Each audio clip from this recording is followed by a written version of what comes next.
आवाज आ रही है आप लोगों को? हेलो।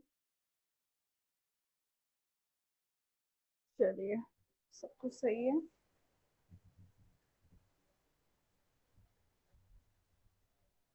हाँ जी। तो आगे आप सभी लोग स्टार्ट करें आज की क्लासेस को। So welcome to DS science classes. मैं दीपशिका आज की क्लास में आपका फिर से बहुत बहुत स्वागत करती हूँ। चलिए, तो स्टार्ट करते हैं अपने आज के लेक्चर को। इससे पहले हमने इंट्रोडक्शन ले लिया था पूरा। टॉपिक क्या है, याद है ना सबको?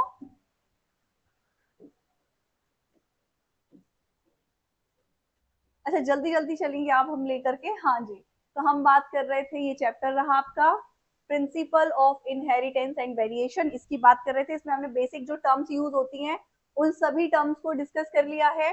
कंटेंट भी आप देख चुके हैं। यहाँ पे हम जेनेटिक्स क्या होता है ये समझ गए आप लोग। It is a branch of biology that's deal with principle of inheritance and variation. ठीक है, मतलब जो प्रिंसिपल किसके प्रिंसिपल से, वेरिएशन और इनहेरिटेंस से डील करती है, उसी को हम क्या बोलते हैं, जेनेटिक्स। समझ गए? मतलब जेनेटिक्स का मतलब समझ में आ गया था आप लोगों को कि जेनेटिक्स का मतलब है जहां हम कैरेक्टर्स को देखेंगे कि कैसे पास आउट हो रहे हैं, किस प्रोसेस से हो रहे हैं और कैसे नए कैरेक्टर्स क्रिएट हो रहे हैं, दिखाई दे रहे हैं, जिसकी वजह से वेरिएशन देखने को मिल रहा है। ठीक है, यही जेनेटिक्स है। जेनेटिक्स में हमने तीन चीजें डिस्कस करी, हेरिडिटी, इनहेरिटेंस एंड वेरिएशन। अगर आपसे पूछता है हेरिडिटी क्या है, तो हेरिडिटी क्या है, कैरेक्टर्स का पास होना जिसकी वजह से आपके कैरेक्टर्स आपके पेरेंट्स से मैच करते हैं, दिखाई देते हैं। इनहेरिटेंस की बात करें तो इनहेरिटेंस इज अ प्रोसेस जिसके थ्रू कैरेक्टर्स ट्रांसफर होते हैं जनरेशन टू जनरेशन। ओके, फिर हम बात करें वेरिएशन, तो वेरिएशन क्या है, कैरेक्टर्स ट्रांसफर होते हैं तो जो नई चीजें दिखाई देती हैं, वेरिएशन उसी को बोलते हैं। नया फीचर्स का जनरेट होना, चेंजेस आना, जो जनरेशन है उसमें परिवर्तन दिखाई दे रहा, वही क्या है, वेरिएशन है। जैसे नया कॉम्बिनेशन बन जाना, पुराना जो है उससे मैच थोड़ा बहुत करना, 100% मैच ना करना, खुद का एक नया अस्तित्व लेके आना, कैरेक्टर क्रिएट करना, यही क्या है, आपका वेरिएशन है। चलिए, तो नाउ हम बात करेंगे लॉ ऑफ मेंडल। अच्छा, सारी टर्म्स आपको क्लियर हो गई थी। Chromosome, pair of chromosome, total pair of chromosome in human कितने हैं, 23 पेयर। ऐसी अलग अलग ऑर्गेनिजम्स के अंदर अलग अलग पेयर्स होंगे क्रोमोसोम के। क्लियर है?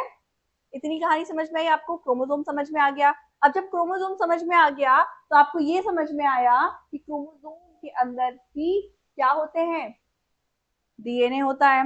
अभी हालांकि हमने डीएनए को डिस्कस नहीं किया है तो आपको नहीं घबराना है। अब हम आ जाएंगे लॉ ऑफ मेंडल पे। उससे पहले आपको टर्म्स क्लियर होना चाहिए जिसमें हमने डोमिनेंस, रिसेसिव, हेट्रोजाइगस, होमोजाइगस और क्या देखा था हमने, जीनोटाइप, फिनोटाइप। अच्छा, genotype and phenotype side discuss नहीं किया, तो अभी हम बात कर लेते हैं जीनोटाइप एंड फिनोटाइप क्या होता है। डोंट वरी, चलिए स्टार्ट करते हैं अपने एनसीईआरटी का फर्स्ट टॉपिक, मतलब आगे जो है जिसे हम बोलते हैं लॉ ऑफ मेंडल, जहां हम मेंडल के नियम की बात करेंगे। तो मेंडल साहब कौन है, आप लोग बता सकते हैं मुझे? मेंडल जी, हमने बात की थी पहली क्लास में, जो हमारी फर्स्ट क्लास थी इसकी, प्रिंसिपल ऑफ इनहेरिटेंस की, उसमें हमने डिस्कस किया था who is a Mendel. Sorry, क्या हो गया, एक मिनट। हाँ जी, तो मेंडल कौन है, कोई बता सकता है? सब सही है, कोई टेंशन नहीं है। Hello, hello. हाँ जी, तो बताइए मेंडल कौन है? फादर ऑफ जेनेटिक्स, जेनेटिक्स के पितामह या जनक मेंडल को ही कहा जाता है। क्यों कहा जाता है, देख लेते हैं। उसके लिए उन्होंने कुछ अपने लॉ दिए, अपने नियम दिए, कुछ एक्सपेरिमेंट किए, वर्क किया, स्टडी की लंबे समय तक, तब जाके निष्कर्ष निकाला जिसके बेस पर आज उन्हें हम फादर ऑफ जेनेटिक्स बोलते हैं। मतलब ये काम क्या कर रहे थे, ये काम यही कर रहे थे जो अभी आपको बताया हमने, genetics is a branch of biology deals with principle of inheritance and variation. मतलब जो इनहेरिटेंस, हेरिडिटी, वेरिएशन, इनसे डील करती है, यही जेनेटिक्स है। तो इन सब का मतलब भी आपको समझ में आ गया। तो ये मेंडल क्या कर रहे थे, तो मेंडल ने ही, ये तो समझ में आ गया था कि कुछ तो ऐसा है जो पास आउट हो रहा है पेरेंट्स टू जनरेशन और ये कंटिन्यूअस चल रहा है, लेकिन वो क्या है, ये क्वेश्चन मार्क था। तो इस क्वेश्चन मार्क का आंसर देने वाले थे मेंडल साहब। मतलब मेंडल साहब ने स्टडी की कई वर्षों तक, है ना, स्टडी करा, बहुत सारे पब्लिश अपने निकाले, मतलब बहुत सारी पढ़ाई करने के बाद, बहुत सारे एक्सपेरिमेंट करने के बाद फाइनली उन्होंने कुछ अपने लॉ दिए जिन्हें लॉ ऑफ मेंडल्स के नाम से जाना जाता है, और बताया कि आखिर वो क्या है जिसकी वजह से कैरेक्टर ट्रांसफर हो रहे हैं। कोई तो होगा जो कैरेक्टर को लेके जा रहा है, जैसे मैं बोल रही हूँ मेरे घर कोई है जो बाहर एक चिट्ठी डाल के चला जाता है, अब चिट्ठी कहीं से आ रही है और डिपार्च हो रही है, मतलब डिपार्च होने के बाद मेरे घर डिलीवर हो रही है वो, है ना। तो अब ये डिलीवर जो कर रहा है वो कोई तो होगा, तो वो कौन है जो संदेश वाहक का काम कर रहा है, ये मुद्दा था। तो मेंडल ने इसी का निष्कर्ष निकाला और बताया कि आखिर वो कौन था जो कैरेक्टर्स को first generation to another generation में ट्रांसफर कर रहा है। क्लियर है, इतनी कहानी समझ में आई।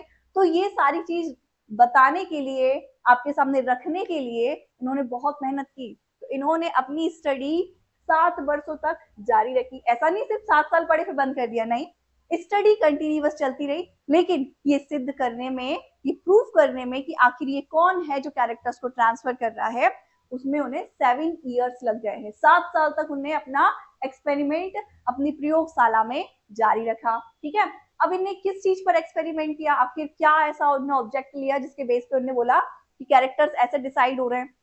ठीक है, तो अब कैरेक्टर्स को समझने के लिए वैसे तो कई सारे मतलब प्लांट्स थे, फ्रूट्स थे, लेकिन उनने अपना फेवरेट मतलब सबसे अच्छा प्लांट जिसको हम बोलते हैं पी प्लांट, मटर का पौधा, उसे सिलेक्ट किया। किसको सिलेक्ट किया? मटर के पौधे को सिलेक्ट किया। क्यों किया? क्योंकि उसकी कुछ विशेषताएं थी, है ना। उसको सिलेक्ट करने के बाद उन्होंने उसको 7 ईयर्स तक स्टडी किया, उसके जीन्स के अब ये जीन्स क्या है बताएंगे अभी, कोई बात नहीं, है ना। तो उन्होंने उसकी स्टडी की 7 ईयर्स तक और फाइनली ये फाइंड आउट किया कि आखिर वो कौन है जो कैरेक्टर्स को डिसाइड कर रहा है। और फाइनली पता चल गया कि कुछ तो है जो कैरेक्टर्स को लेके जा रहा है जनरेशन टू जनरेशन।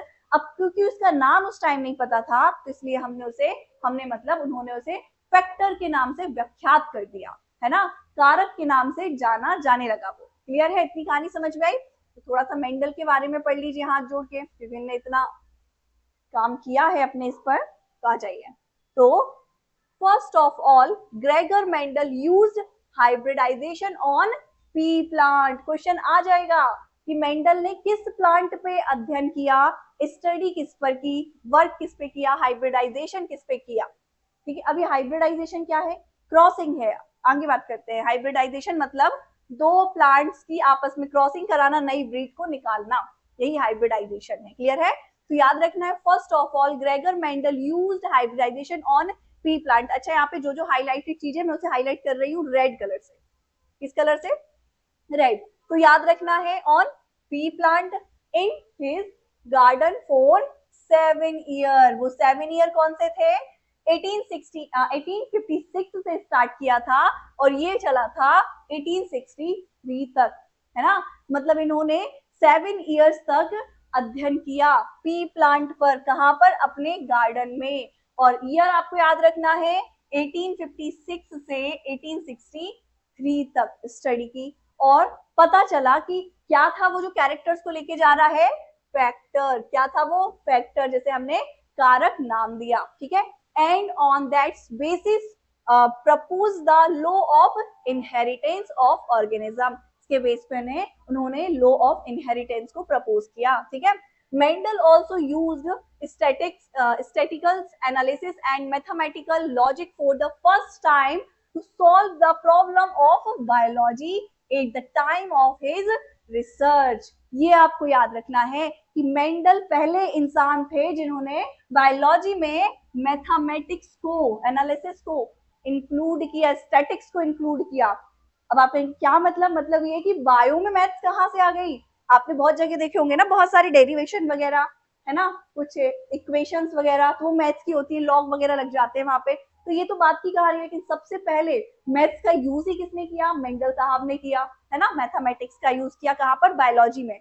तो ये कुछ टर्म्स है जो आपको याद रखना है, जो याद रखने लायक है, जो एग्जाम में आएगी। क्या? कि मेंडल पहले ऐसे साइंटिस्ट थे जिन्होंने मैथ्स को बायोलॉजी में यूज किया। दूसरा, कैरेक्टर कैसे ट्रांसफर हो रहे हैं और कौन ट्रांसफर कर रहा है, इसको पता करने के लिए, इसका जानने के लिए कि आखिर वो कौन है, इन्होंने अपने गार्डन में 7 ईयर्स तक स्टडी की, 1856 से 1863 तक। ओके, और किस पर स्टडी की? पी प्लांट पर। इसका साइंटिफिक नेम क्या है? Pisum sativum. याद रखना है आपको, पाइसम सटाइवम। ओके, अब 7 ईयर्स तक इन्होंने स्टडी की, तो आखिर ऐसा क्या पढ़ रहे थे ये 7 साल तक? वन बाय वन ये उसके कैरेक्टर्स को स्टडी कर रहे थे। मतलब ये कि कुछ चीजें हैं जो आपको समझनी है अभी यहाँ पर। जैसे हम पेयर ऑफ क्रोमोसोम की बात करें इन ह्यूमन, तो वो 23 पेयर थे। वैसे ही हमने जब मतलब जो मेंडल साहब थे, इन्होंने स्टडी की तो इन्होंने देखा कई सारी वेराइटी थी पी प्लांट की, लेकिन इन्होंने उसमें से सिलेक्ट कितने किए ट्रेट्स? 14। मतलब कैरेक्टर्स की बात करें तो कैरेक्टर इन्होंने 7 सिलेक्ट किए। कितने? 7 कैरेक्टर सिलेक्ट किए इन्होंने अपने अध्ययन के लिए, और इन 7 कैरेक्टर्स के दो दो क्या थे? ट्रेट्स थे। मतलब अगर एक कैरेक्टर है तो उसके कितने? दो अपोजिट ट्रेट्स होंगे। सो ट्रेट्स मतलब एक कैरेक्टर के अपोजिशन, जैसे हाइट इज वन कैरेक्टर, और हाइट का लॉन्ग एंड शॉर्ट मतलब डॉर्फ एंड टॉल, ये दो ट्रेड है इसके, जैसे हम बोलते हैं एलील्स। क्या बोलेंगे? एलील्स। वही एलील्स डिसाइड करेंगे कि जो हाइट का कैरेक्टर है वो टॉलर होगा या डॉर्फ होगा। इतनी कहानी समझ में आई? तो मेंडल ने टोटल 7 कैरेक्टर पर स्टडी की। टोटल ट्रेड्स कितने थे? 14 थे, क्योंकि हर एक कैरेक्टर के 2 ट्रेड्स थे। इतनी कहानी समझ में आई? तो ऐसे इन्होंने 7 ट्रेड्स या 7 कैरेक्टर मीन्स 7 ट्रेड्स को कैरेक्टर्स को स्टडी किया। ठीक है, तो वो क्या थे? वो लिखा हुआ है, smooth wrinkle seed, yellow colour, green fourth shape, ये सब कुछ क्लियर है? चलिए, इतनी कहानी आपको समझ में आई। अब आगे बात करें हम, ये तो कहानी समझ में आ गई कि मेंडल ने बड़ा योगदान दिया जेनेटिक्स को समझाने के लिए, है ना, इन्हीं ने बताया। अब ये तो कहानी बात की थी कि डीएनए है जो कैरेक्टर्स को डिसाइड करेगा generation to generation, DNA decide करेगा कलर कैसा होगा, हाइट कैसी होगी, सब कुछ। डीएनए तो बाद में आया, उससे पहले की कहानी मेंडल साहब की है। मेंडल साहब को नहीं पता था कि वो डीएनए है, लेकिन इतना पता था कि कुछ है जो अनुवांशिक पदार्थ का काम कर रहा है ना, जेनेटिक मटेरियल का वर्क कर रहा है, मतलब जनरेशन टू जनरेशन इंफॉर्मेशन को ट्रांसफर कर रहा है। अब क्योंकि नाम नहीं पता था, क्योंकि नहीं पता था वो डीएनए है, ये तो बहुत आगे की कहानी है, इसलिए उन्होंने फैक्टर नाम दे दिया। आगे चल के हम इसे जीन बोलने लगे। क्या बोलने लगे? जीन। ओके, याद रखना है आपको। चलिए, तो अब कहानी शुरू होती है कि चलो ठीक है, ये तो सब समझ में आ गया, लेकिन आखिर मेंडल ने पी प्लांट को ही क्यों सिलेक्ट किया? कई सारे प्लांट थे जब, तो पी प्लांट ही क्यों सिलेक्ट किया?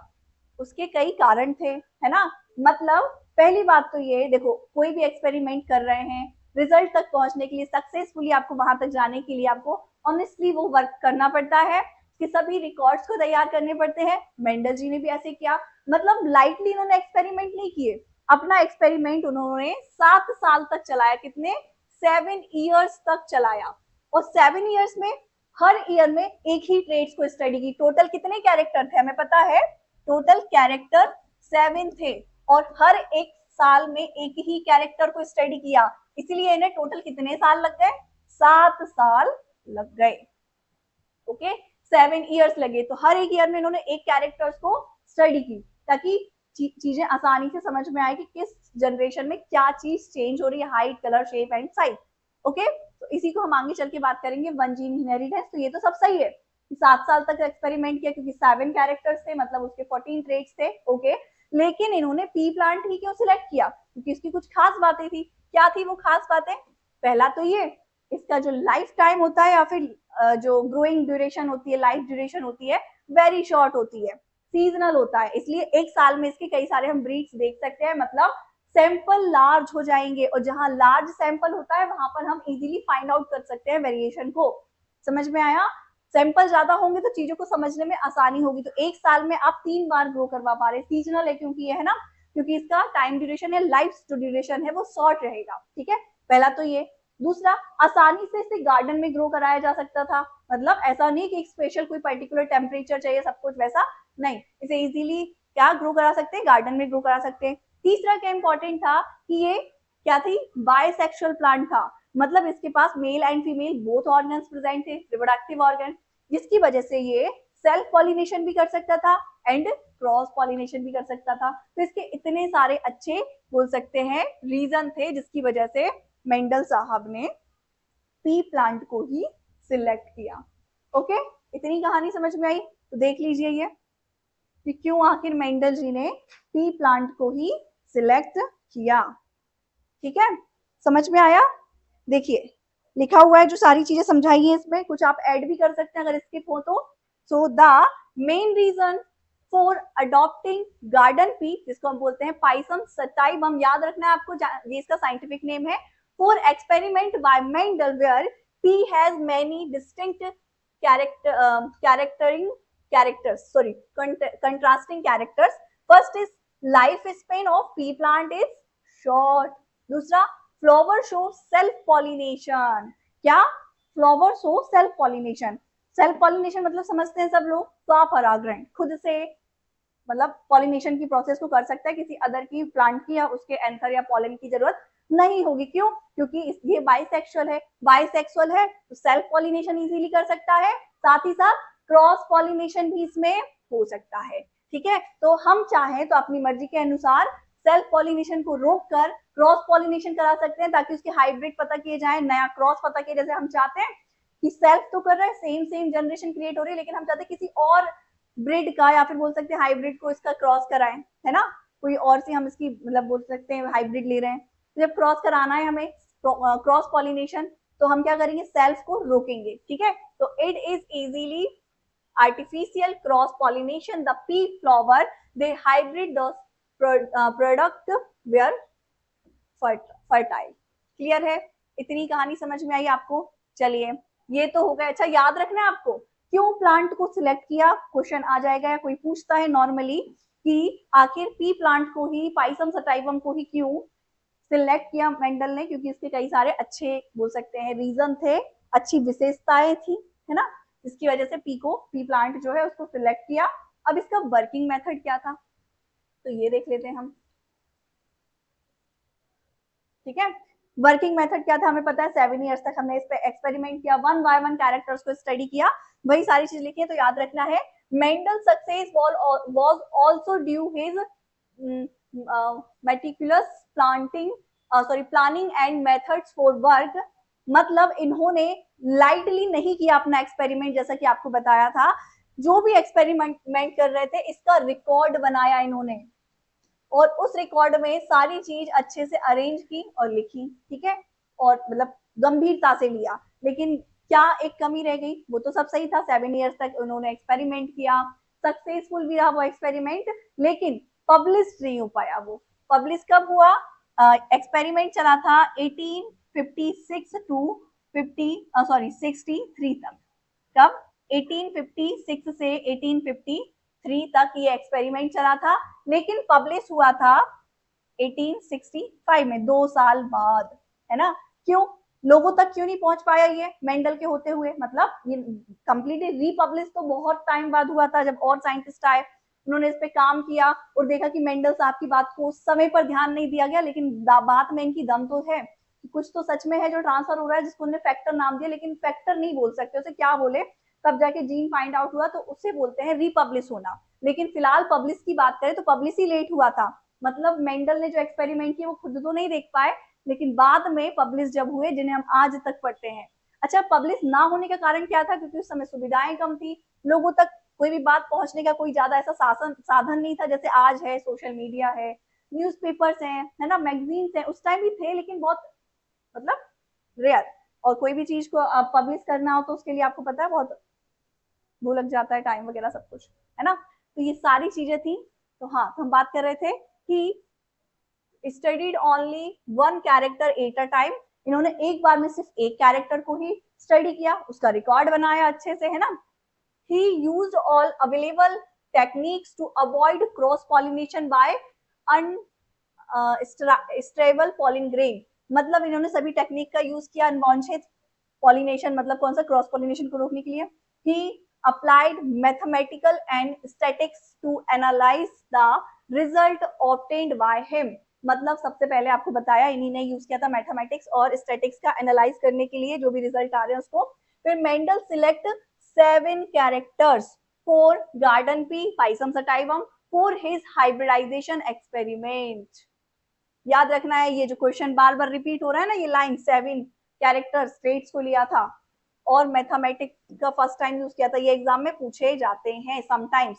अब वो आखिर कैरेक्टर्स कौन कौन से थे जिन्होंने मेंडल जिनको मेंडल ने, सॉरी ये क्या हो गया, what is this sister, 1 minute only. हाँ जी, हाँ, तो वो कैरेक्टर कौन से थे वो रहे आपके सामने, ये 7 कैरेक्टर जो आपके एनसीईआरटी ने मेंशन किए हैं.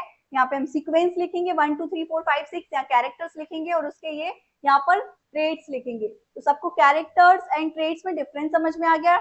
कैरेक्टर क्या है? एक लक्षण, उसके दो अपोजिट ट्रेड्स होंगे, है ना। जैसे एग्जांपल की आपको बताया height is a character, height में लंबा है या छोटा है, ये इसके ट्रेड्स है, ठीक है। अब यहाँ पे कौन सा हमारे लिए अच्छा है और कौन सा बुरा है, उसके अकॉर्डिंग हम इसे डोमिनेंस एंड रिसेसिव बोलेंगे। डोमिनेंस मतलब अच्छा हमारे लिए जो है, अच्छा हमारे लिए इन द सेंस जो इस प्रोसेस में फ्रूटफुल है, और जो बेकार है, खराब हो गया, उसको हम रिसेसिव में काउंट करेंगे। क्लियर है? रिसेसिव कैरेक्टर जैसे लंबा होना डोमिनेंस होता है, रिसेसिव हाइट कम होना होता है ना, इसकी हाइट बहुत कम है यार, वो वाली चीज है, ठीक है। डोमिनेंस एंड रिसेसिव आपको क्लियर हो गया था। ट्रेड्स समझ में आ गए। तो एक कैरेक्टर के दो ट्रेड्स होंगे, डोमिनेंस होगा, दूसरा रिसेसिव होगा। अब डोमिनेंस को किससे रिप्रेजेंट करेंगे, रिसेसिव को किससे करेंगे, ये हम देख लेते हैं। तो याद रखना है आपको 1 2 3 4 5 6 7 कैरेक्टर्स हैं। अब वन बाय वन हम देखें तो सबसे पहले स्टेम हाइट होगी। क्या होगी? Stem height. मतलब अगर स्टेम ये है तो इसकी हाइट की बात करेंगे, लंबा होगा या छोटा होगा, मतलब तने की ऊंचाई। पहला कैरेक्टर है, ठीक है, लंबा या बोना। तो लंबा है तो टॉल बोलेंगे, और डॉर्फ मतलब शॉर्ट। अब इसमें से लंबा जो है डी बना देते हैं, अब डोमिनेंस और रिसेसिव पे आर बना देते हैं। क्लियर है? यहाँ पर देखिए, समझना है ध्यान से, जो नहीं समझ में आएगा पूछ लेना। जैसे लंबा, टॉल जो है वो डोमिनेंस है इसमें, और बोना मतलब डॉर्फ जो है वो रिसेसिव है। क्लियर है? इतनी कहानी समझ में आई। चलिए फिर हम बात करें सेकेंड ट्रेड, सॉरी कैरेक्टर, जिसमें हम बात करेंगे फ्लावर कलर की, फूल का रंग। एक होगा बैगनी, दूसरा होगा सफेद, मतलब वॉयलेट एंड व्हाइट। अगर वॉयलेट है तो डोमिनेंस है, बैगनी कलर हो रहा है फूल का तो वो अच्छा है, लेकिन वही प्लांट का जो फूल है वो व्हाइट कलर का हो गया, मतलब अच्छी फल नहीं आने वाली इसमें आगे चल के, तो व्हाइट कलर इसमें रिसेसिव माना जाएगा। याद रखना है ये फ्लावर कलर है, कलर आपको एक फ्लावर का मिलेगा, दूसरा सीड का मिलेगा, तो कंफ्यूज नहीं होना है। फ्लावर कलर की बात करें तो वायलेट डोमिनेंस होगा, व्हाइट रिसेसिव होगा। तीसरा कैरेक्टर फ्लावर पोजीशन। अब फ्लावर पोजीशन क्या मतलब होगा कि आपने देखा होगा समटाइम्स जो फ्लावर है वो कैसे रहेंगे, मेन एक्सिस पे रहेंगे इस टाइप से, है ना, और सम टाइम ये कुछ इस तरीके के होंगे, है ना, टर्मिनल होंगे और एक्सियल होंगे। तो अगर कैसे हैं, टर्मिनल है तो वो रिसेसिव होगा, एक्सियल है तो वो डोमिनेंस होगा। ठीक है, तो ये देखिए फ्लावर पोजीशन मतलब अगर सेंटर में है मतलब क्या है, एक्सियल है, तो क्या बोलेंगे, डोमिनेंस। और अगर ऐसा है साइड में फ्लावर है तो ये रिसेसिव मतलब टर्मिनल। क्लियर है? चौथा कैरेक्टर है इसमें फोर्ड शेप। फोर्ड शेप मतलब फली का आकार। मटर की फली अगर पूरी फूली हुई है, भरी हुई है तो वो अच्छी है, थोड़ी सी रिंकल्ड है, बेकार सी है तो वो बेकार, सिकुड़ी हुई बेकार है। ठीक है, तो जो फूली हुई है मतलब इन्फ्लेटेड है वो डोमिनेंस होगी, सिकड़ा हुआ कंस्ट्रक्टेड ये होगा कैसा, रिसेसिव।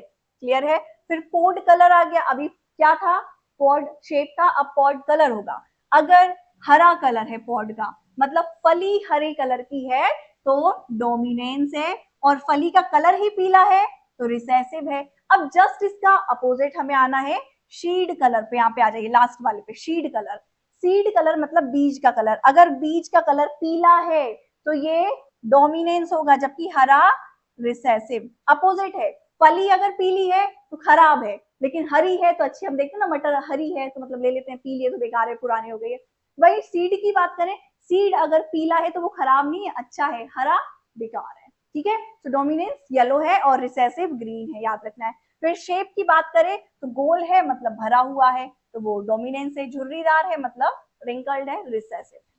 इतनी कहानी समझ में आई आपको? कहानी समझ में आई? तो अब आपसे पूछा जाए तो आप बता सकते हैं, अच्छा बताइए देख करके, फ्लावर पोजीशन डोमिनेंस कौन सी है, एक्सियल या टर्मिनल? हाँ, एक्सियल मतलब जो सेंटर में, टर्मिनल जो साइड में है। तो डोमिनेंस कैरेक्टर कौन सा होगा, फ्लावर एक्सियल कंडीशन में है या टर्मिनल? एक्सियल में है तो डोमिनेंस होगा। क्लियर है? अब ये हो गए 7 ट्रेड्स, आपको याद रखना है। कितने ट्रेड्स हो गए ये इनके, 7, 1 2 3 4 5 6 एंड 7। हेलो, नमस्ते नमस्ते, बोलिए। मैं निधि 2 मिनट बाद फोन लगाऊं क्या तुम्हें? ओके ओके, थोड़ी अभी क्लास चल रही है ना। ओके ओके ठीक। हाँ जी, सॉरी, इंटरप्ट योर क्लास।